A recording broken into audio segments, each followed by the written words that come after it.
Welcome to Lahana High School's Tigers Talking on the Prairie.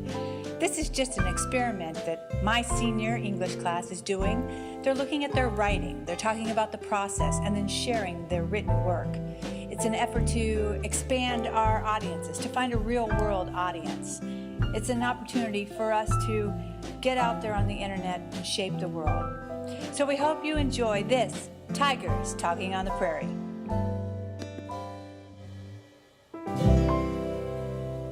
Okay, this narrative essay, we all started out by having to write or read a small narrative essay and take it and decipher different parts of what's needed in a narrative essay. And we analyze how the paragraph is written and how they begin it and how they start it.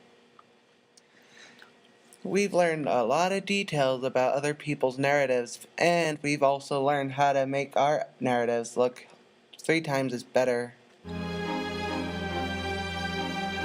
Okay, so this is Dillon's essay. My essay is about a childhood memory I had when my cousin, brother, and I used to fight terrible when we were little, and how my grandmother would discipline us in her own weird ways. So this is my story. The title is The Great Adventure. Not all those who wander are lost. This is quoted from J.R.R. Tolkien. My grandmother, or Nana for short, is a very wrathful person. She has a foul temper and she has no patience for anything. Her personality is bad mood. Years ago, my brother Colton and my cousin Sammy fought terrible. I can't say much, I was just as bad. Colton has always been shorter than Sammy, and Sammy is the only blonde left in the family here in Lahana. So we all fought, and that does not help having our grandmother watch us every day. Our fathers left our mothers, and our grandmothers and grandfather were all working. It was different, and at times it was fun, but we always had to worry about our grandmother. When we were young, she would tie us up with a rope, and she kept us in her room in her room in the house. When we got tied up, it wasn't like it was for hours. It was only about 5 minutes. But to us, it was torture. It was itchy and dry like dirt. So as you can imagine, one day when she fell asleep, we snuck into the room and took the rope from her. We ran out the back door and in the backyard where we had never really been. We hadn't been back there because our grandmother told us that if we went back there, we'd get bit by a snake or someone would take us. So moreover, we just stayed away from the backyard in our young age. This was kind of an adventure we sought. We found things we had never seen. This included a tree. This very odd tree. It was one tree, but it had 8 or 9 different parts or trunks. It was what we called the octopus. This was the perfect place to hide the rope from her. So we tied the rope high in the tree. This is one of the first times the 3 of us had ever worked together. After we tied up the rope, we began to explore our newfound area. The tree was so large, we climbed up it and found a branch that we could all sit on. We were so desperate for a peaceful place. We just sat there and listened to the sweet music of the birds and the wind blowing through the leaves, the neighbors' wind chimes. The sounds were heavenly, and we started to just get along. Then the wind took a different tune at that very moment. We were all having fun when we heard our grandmother yell out. This was very alarming to us. She was either just checking on us or she knew the rope was gone. So we just hollered out to her that we were fine, and she went back in. Well, we continued playing in the tree when we heard the back door shut. It was her. We felt cold and ill when we seen her coming towards the backyard. We stood still and went back up around the porch to the house. The feeling of relief was never, ever better feeling than that time. The tree symbolized something to Colton, Sammy, and I. We had finally found that which we not only was a great adventure, but it was what we'd been seeking. We were finally getting along. As J.R.R. Tolkien said, not all those who wander are lost.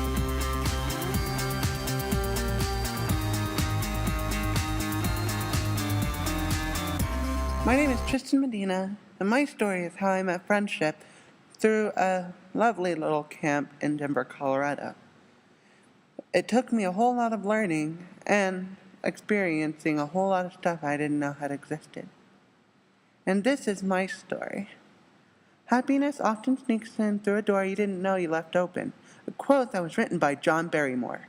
You realize when you miss most of your life hiding from a world behind a monitor, experiences come and go, but you realize you must grow out of your shell like a beautiful rose. This memory is still fresh in my mind and brought me a life I never had. The days and thoughts that I would never be happy changed all at this one career base camp. It started out as a cold, rainy June as my father and I were on a road to the Curtis Hotel in Denver, Colorado. We had a long journey ahead to get me into this camp, but was rather an enjoyable and quiet car ride. As we pulled up to the Curtis, we had limited time but managed to get in, get my room key, and said goodbye to one another. I had laid down on one of the beds trying to imagine what my roommate may look like. I got up and was about to leave to the meeting room when I was hit by someone by accident. There he was, a tall, rather handsome fellow who looked at me like a demigod with pure essence of vanilla. He had glasses followed by a red plaid shirt and had khakis on, which contoured his body, telling me he was around 190 to 210 pounds. As I was about to leave again, he drew me in with his interesting character. I sat and listened to him as he told me how his trip from Florida to here, losing his luggage that he was able to retrieve. He was a photographer, so I gave him the nickname Snapshot because whenever I looked into his soft brown eyes, a star appeared. After our little soiree, Snapshot and I went down to the meeting room to further completing our paperwork to staff transfer. We sat amongst the rest of the students who came from many states and countries for a once-in-a-lifetime opportunity. The organization leader showed us a bunch of vivid and rather unique crew of faculty members. They got to learn about us as we scrambled into our division and played a game to introduce ourselves. After we went on our way to the Art Institute of Denver, which was a rather long walk. Out on the streets of Denver, near the mall, was a gay rights festival. The color of rainbow lit up the streets brighter than what I had ever encountered before. We continued our walk, and I saw a woman whose hair was in tubes and was dressed like a cybergoth walking in tall, dark boots. With such amazement, I couldn't help but to get lost because I was never alone at a camp before. As we entered the school building, the sun was setting on the other side of the parking complex, which made it dark, but rather beautiful. We began the tour of our school, seeing individual sectors based on our career preferences. Then the leader told everyone to meet in the lunchroom for a party. Personally, I haven't been to a party before. The lunchroom was packed, and the hair color varied from blonde to multicolored. Without hesitation, I ran to the furthest table away from the growing lunchroom.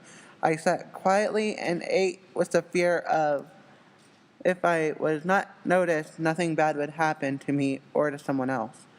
As I was done eating, I began to doodle in my sketch pad when a bunch of girls called me from the table next to mine. It was a group of petite and kind females who were asking if I wanted to join them for a while. In fear, I declined and sat alone. When someone else came along and asked to join me, he took a seat across from me and then started rambling about continuous information. As shy as I was to get to know new people, I began to respond to his comments and things he wanted to know. This man wasn't really as good looking as Snapshot, but he had a spark in him that caught my eyes rather quickly. He had dark brown hair, wore glasses because he couldn't really see that well. He was rather dressed in navy blue hoodie and was rather huge denim jeans, making him look hilariously geeky. Since his clothes sagged, he looked around 178 pounds based on how pencil-thin his neck appeared from the distance. His sense of humor was the first thing that came to me, and it was rather the only thing I could think of based on him and his thirst for knowledge. So that very evening, he was given the nickname Jack of Clubs based on his ambitious personality. That night, we all went back to our hotel rooms to get used to being in a school and a camp at the same time. which Snapshot asked me if I was dating anyone special at the time, which to me, no one important came up. I asked him the same question, and we got into conversations about our lovers and our silly little personal lives. But we ended up having splendid conversations about our livelihood. We laughed tons before we began to fall asleep to some heavy metal and rock music. The next day, I woke up bright and early, hearing the soft and gentle snores of Snapshot in the morning. Trying not to giggle, I took a shower and prepared myself for the next thrilling adventure awaiting for me in the school. I looked at him with his snore guard on, and I shook him up so he wouldn't be late for school. By that time, my wallet went missing from the room and my clothing I wore that night. I was in a panic frenzy as I had help from Snapshot to find my missing accessory. It was lost, so I couldn't go out to eat, but I had asked around until people knew I was missing something. As I was in class, I was rather upset and scared, but I didn't let it bother me as I sculpted. Then, in an anger of fury, I smashed the clay and began to stab massive holes into the blob with my pencil. At lunch, I sat trying to ignore the fact that I lost all my money and my driver's permit, when Jack came and sat by me. Seeing that I was upset, he asked me if I was okay or depressed. We had to wait for Kate, our counselor, who will tell us what we can do since we had no money. They said we can get a free lunch by the cafeteria workers who were nice enough to stay for us. Without any clue of where Kate was, Jack got up and began to run around, and in fear of being left behind, I followed. I fell down a flight of stairs, hitting my head on the artistically painted wall. This school was going Alice in Wonderland crazy on me, as everywhere I turned, I could see the artwork laughing at me. I found a counselor who helped me try to get a hold of Kate, but no answer from her cell phone. I went back to the lunchroom and with a terrible migraine and found Jack eating a burger where I last saw him. I began to draw as I had time to get my emotions in pain and confusion and drew a picture of a male Alice and a bunny. As I sat watching Jack eating his meal, I couldn't help but to laugh in an ironic tone. Then we head back to class to learn more about sculpting monsters and fantasy creatures. That field trip, I began to feel a bit sick, but as soon as I hear about us going to an arcade, I went berserk. I had always enjoyed racing games and a thriving desire to go fast with adrenaline pumping through my veins. After the racing catastrophe, I had a need to fight someone using Tekken and Street Fighter. I then played some Dance Dance Revolution, getting used to playing a game that involves me to groove to the music, which I then bailed because the song was too difficult to actually hit the correct key. After running out of money, I wandered back to the other people who were in the bowling alley. A group of counselors were looking for more team members, so cheerfully, I joined them in the mood to try something different. I hadn't bowled in a few years, but it wasn't as easy as it used to be. My hand cramped up every time I had to pick up the ball and hold it to the waiting arrangement of pins. It was difficult, but I smiled and laughed as we got back to the bus to go home. Snapshot and I got back to our room when I saw a letter with my driver's permit in it, and as cheerful as I was, it made me happy. The lack of money and a wallet still remained, but earlier that day, my mom called to tell me I got my license. I was so cheerful that I laid near Snapshot and watched him play on his computer. We then watched ridiculousness on MTV since there wasn't really much on TV. I smiled for the first time without faking because I had fun with people who were around me. Day 3. I woke up and bounced all over Snapshot to wake him up, with the pep I had ready to burst within my walls. We learned about technology using Maya, and some minor things about Photoshop. Jack and I met a new friend who was rather violent but had a passion for dinosaurs, and especially raptors. He was as tall as Snapshot, but he didn't need to wear glasses at all from his precise handiwork and sculpting class yesterday. He was a rather interesting person if you were interested in gore and giant roaming creatures from another time zone. His eye coordination was simply the best amongst the other students in the classroom, with the belief we all thought he was an actual dinosaur with much to say. I decided to call him the King of Spades. He was rather great at beating me in games of world domination, a game on his Kindle. as I always made it second to him as we fought bravely and competitively against one another. Once being friends with Spade, I made friends with two new people who were rather kind and very humorous. One was an African American guy around the age 19 or so, I would believe because he had a rather deeper tone of voice, that of a bass singer. He was taller than me, but shorter than Spade's, and weighed about 209 pounds. Based on what I saw of him, he was rather great at strategy and skill-based games. I called him Shadow, based on his way of sneaking up on us in games and his sneaky hiding places. He was also a fan of LARPing. LARPing is a live-action roleplay to those of you who might not know who that is. The next guy was a bit of Canadian-British accent guy, in a soothing baritone pitch, which made him echo a bit. He was shorter than me, but makes up for it with his sculpted head and his rather chiseled abs. He was a bit of a show-off, and whenever he could, he would show us his body, and I slammed my head into the table because of his slight happy trail. He wore glasses and had brown hair, which to me was like looking at a mannequin. He is interesting more of the action and sci-fi games rather than other video games, as he has stated. So he earned the nickname Minotaur based on his desire of sci-fi. After class, we left to go on our third but totally spectacular field trip, which involved us eating nothing but barbecue. The smell of tender pork and beans filled the sky, which I was pretty much hallucinating because I was still walking to the hotel, when I was ransacked by a bouncy yet cheerful blonde and a calm, collected girl who were both in my class. The blonde was so bubbly, I gave her the nickname Bubbles, while the much calmer girl's name was actually September. They got me onto the bus as we went to the hotel. They were rather nice people who enjoyed M-rated video games.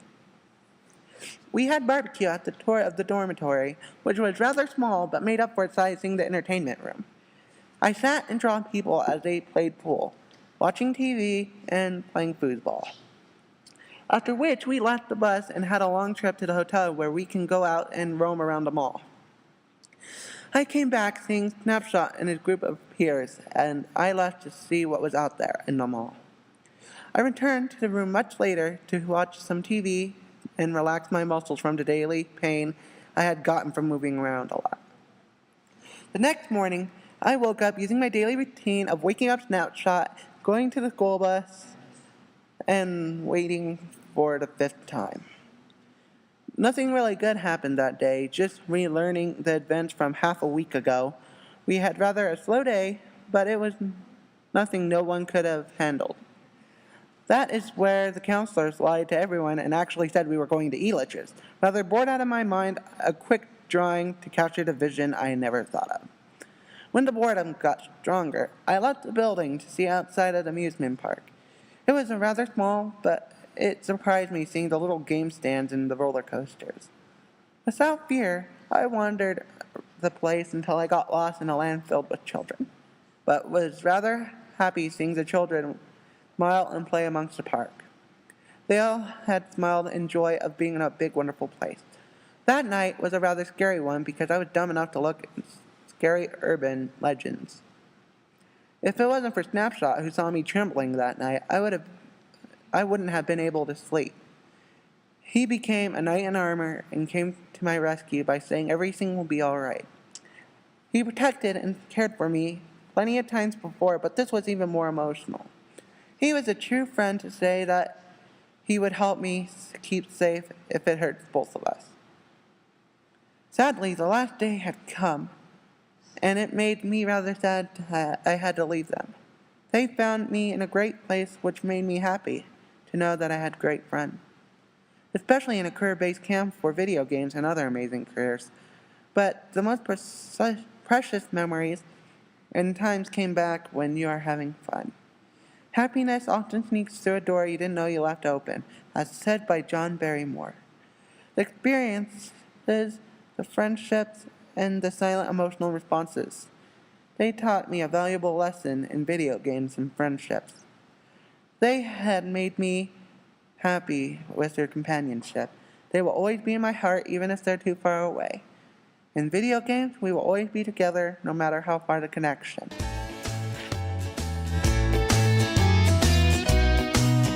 I'm Anna Maxine Nguyen, and I'm going to talk about my narrative essay that's about my cousin's Kathy's wedding and how my second older brothers got embarrassed about a dancing lady and how my younger brother slid under a woman's chest.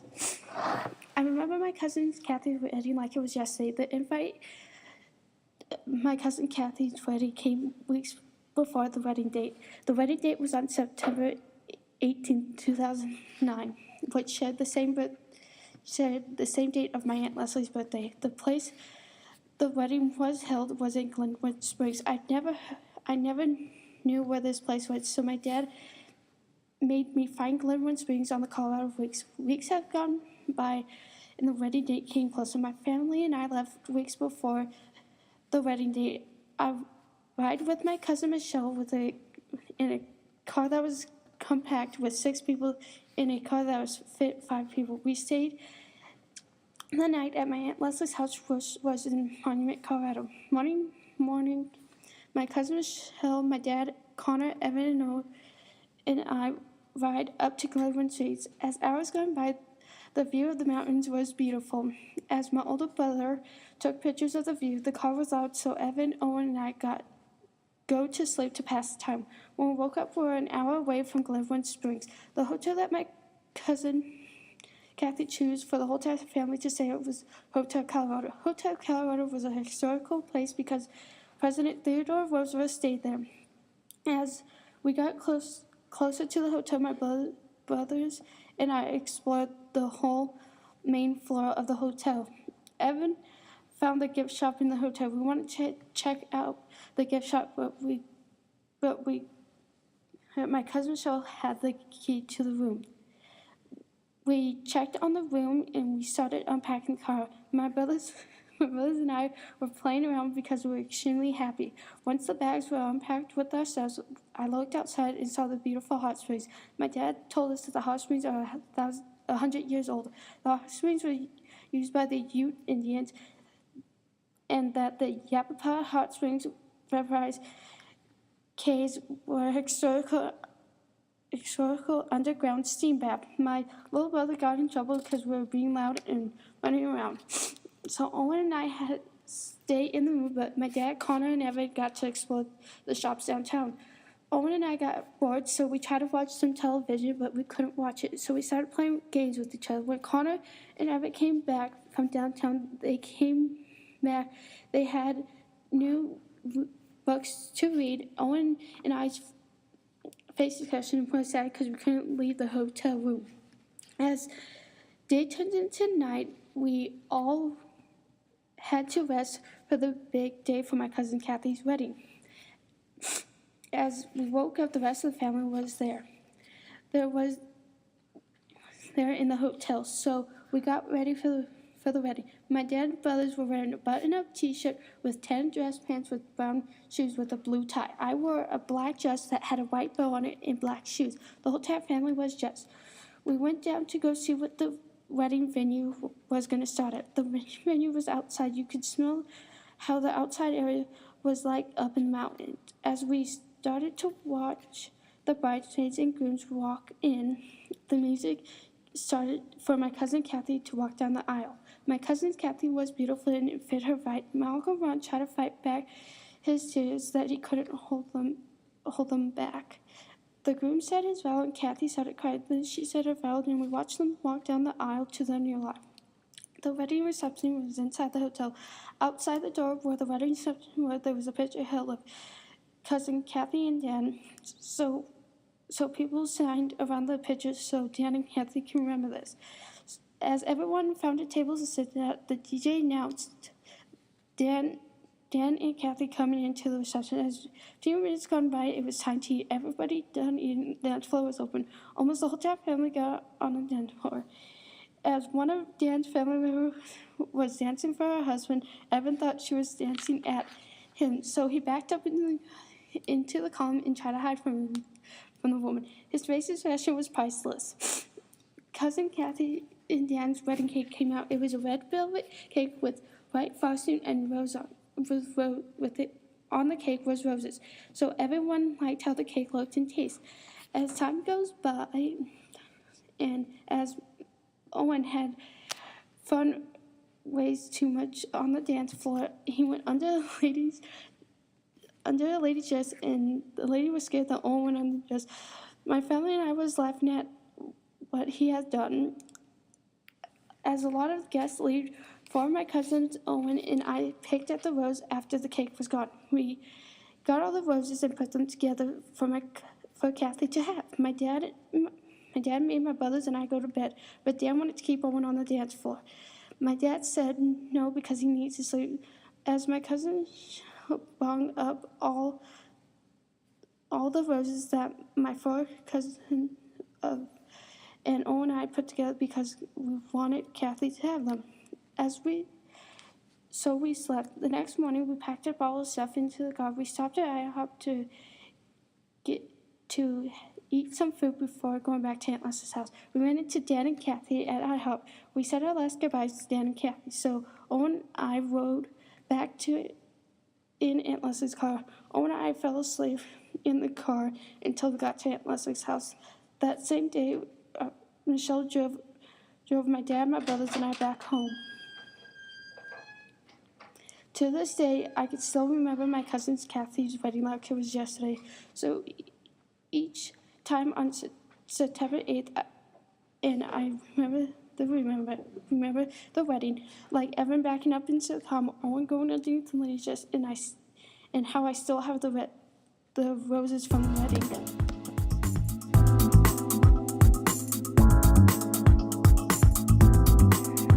My name is Sabrina Melendez-Singuito, and I am going to read about my last Christmas with my great-grandma. Last Christmas with Grandma. It was about 8 years ago on a cold, rainy December. Yeah, I know what you're thinking, rainy. We lived on the West Coast in Cali, in a town where it is as small as La Habana, called Guadalupe. Right next to the beach. It was the week of Christmas, and we all just got out of school. We went up to Guadalupe like we always do. When we got there, the smell of pork that just had got done. I walked inside and went straight to the kitchen and seen all the tamale stuff to make tamales. Every year for Christmas, my family gets together and makes tamales. It's the best time of the year because I get to see my family and, most importantly, my great-grandma. She is old and short with gray white hair with glasses. She is the most friendliest person in the world. My grandma was at the stove checking on the meat. She turned and smiled at us and said, "Well, what are you looking at? Get to work." So we all started at something and got to work. I got to make the masa. We would make so many of them that we had to buy a deep freezer. For like 3 days we'd make them. The best part is when we are all talking and reminiscing, I would laugh until I'd cry. Then here comes Christmas Eve. For every year Santa comes to visit us kids at the house, and we would tell him what we wanted for Christmas. As I got older, I realized Santa sounded a lot like my Uncle Art, but it would make us all happy to see Santa. We would also put music on and play games, then go to sleep and wake up on Christmas morning and wait till everyone woke up and open presents. After that, sadly, we would have to pack up and go back home for our New Year's party. But that's a different story. Back to subject. I love Christmas because the family gets together and Christmas lights are bright and colorful like the rainbow. Plus, the warmness of the love in the house makes it all worth it. And best of all, my great-grandma was there. That was my last Christmas with her. Later that year, my grandma got in a car wreck and had a heart attack and killed her. It was one of the hardest things that my family had to go through, but I will never forget that cold, rainy Christmas, the last Christmas with my great grandma. I love and miss you, Grandma.